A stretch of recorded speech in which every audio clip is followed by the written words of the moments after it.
Now is NBC's Washington managing editor, Carol Lee, and NBC's chief political analyst, Chuck Todd. Guys, thanks for being here. Appreciate Feeding the it. Beyonce rumors. I know. And she's the campaign chair. Listen, that's a good enough sport. I know. We can go to standards, I mean, right? is she like, coming? let's go to Is this. she coming? So says the campaign co-chair of the Harris campaign. We're not saying. Believe you me, if I knew, I'd be dressed a little differently. So, just ready to dance. Okay, Congresswoman, thank you so much. Carol and I have been trying to report this rumor out. Carol, let's start right there just so we give folks a reality check. There are all these rumors that there's going to be a big surprise. Maybe Beyonce's going to come. We're being told so far that's not the case. No more big surprises. But obviously the Democrats are trying to use their celebrity high wattage power to get the energy going here. We saw that with Oprah last night. And yes, and so even though people are saying it's not going to happen, it hasn't stopped the fun of everyone still talking about it here. It's literally what everyone is talking about. But I actually wouldn't do it.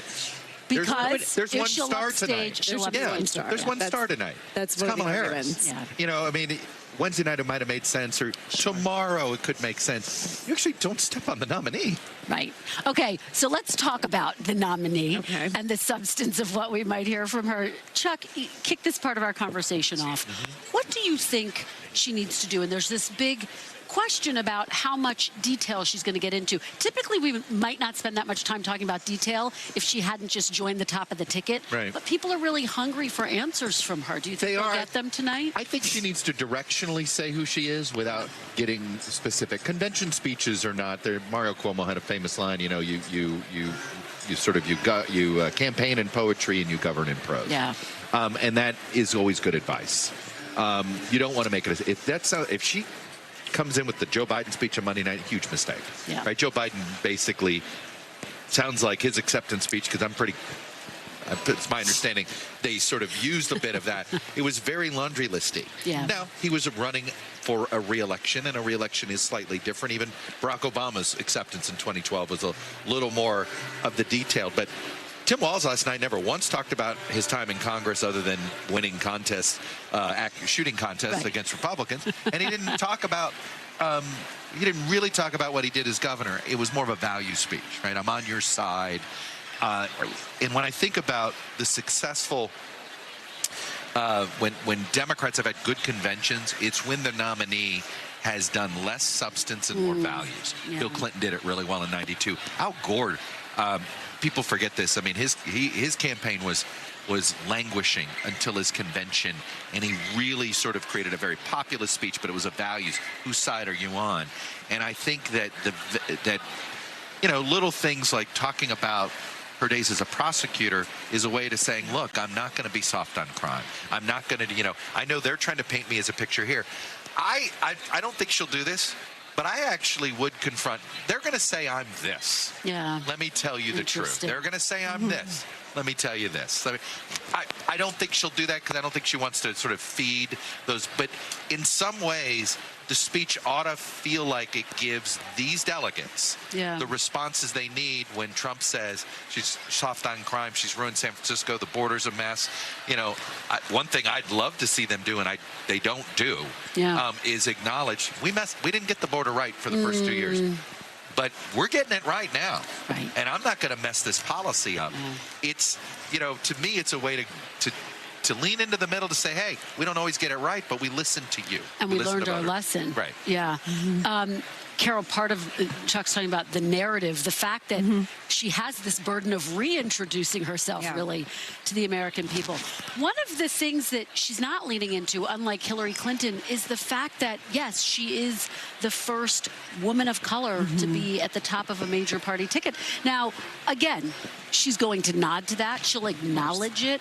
But talk a little bit about the strategy behind that. It's very different from what we saw in Hillary Clinton in 2016. It is very different, and it's partly because of 2016, because Hillary Clinton did it, and it's not as much of a novelty, but it's also partly because of the calendar, because she has a very limited amount of time to introduce herself to voters, and they can see that she's a woman. They can see that she's a woman of color. Those are two things that they already know about her. They don't know how she grew up, what her background is, how she came to be, what she did as a lawyer, what she did as a prosecutor, her resume, and those are the things, and what she would do for them, and how she may or may not be different than President Biden if she were to win the White House. And so she's got this challenge of really trying to tell a story about herself and who she is, and at the same time, what she's going to do for the country. And so saying, dwelling on the fact that she's a historical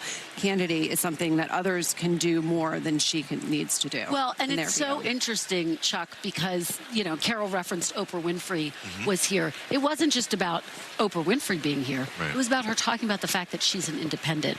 You talked about Tim Walz. He said, I'm a proud gun owner. Right. I support the Second Amendment, and yet I care about keeping kids safe. There's a real attempt to expand the tent. Well, this is sort of the Obama wing of the party. For whatever reason, Hillary Clinton's 2016 campaign constantly let people know which voters she didn't want supporting. Deplorable. And it was a terrible way to message. And she would constantly talk about, I want women for me. I want, LGBT for me. She never once asked for the vote of just sort of generic white guy, generic men in general. And it was sort of notable. You're like, well, why don't you want them included here? You could actually take Joe Klein in his Substack made this comparison. I thought it was fascinating. Hillary Clinton's speech here was she wrapped herself in Kamala Harris's history. Yeah. Okay, and that's where her head is at. Barack Obama didn't do that. What did Barack Obama do? He went and said, "Let me tell you about my black mother-in-law and my white grandmother, who didn't know each other. In some ways they grew up differently, and in some ways they grew up the same. And let me tell you how similar they are." Yeah. That is not just subtext, right? That is saying, look, I know we may look different, but we actually share a lot of values. We may pray to different gods, but we share a bunch of these values. And I don't expect, she hasn't been doing it. Yeah. She doesn't. Again, I go back, she doesn't need to. Others can do it. Right. Others can talk about the history. Her job is to do a good job so that she's not the only one in history. Yeah, and go ahead. I was just going to add that she also wants to make sure that voters understand that she earned this, that she is standing on that stage because she put in the work and she did all of her background and her history has led up to this moment. It's not for any other reason. It's not because of her gender. It's not because of her race. Well, Carol, as a part of the sort of similarities between the way that Harris and Obama, for example, have campaigned, the positivity that we are hearing in all of these speakers, the hope, the joy, it's almost like they're trying to repurpose the hope and change message from 2008, an acknowledgement that Biden's message, warning of the threat that Trump posed, just wasn't resonating. It was also dark. It was this ominous figure is going to come in and take all these things from you. And this is kind of like, there's two things happening. One, it's, trying to diminish him in the sense of like, that's sort of crazy. And, here's this guy with all these views and trying to make him smaller. And then at the same time, also really just talk about how she has a positive agenda going forward. All right, guys. Thank you. Fourth and final night. We'll all be watching and staying up late. Carol and Chuck, great conversation. Thanks for watching. Stay updated about breaking news and top stories on the NBC News app or follow us on social media.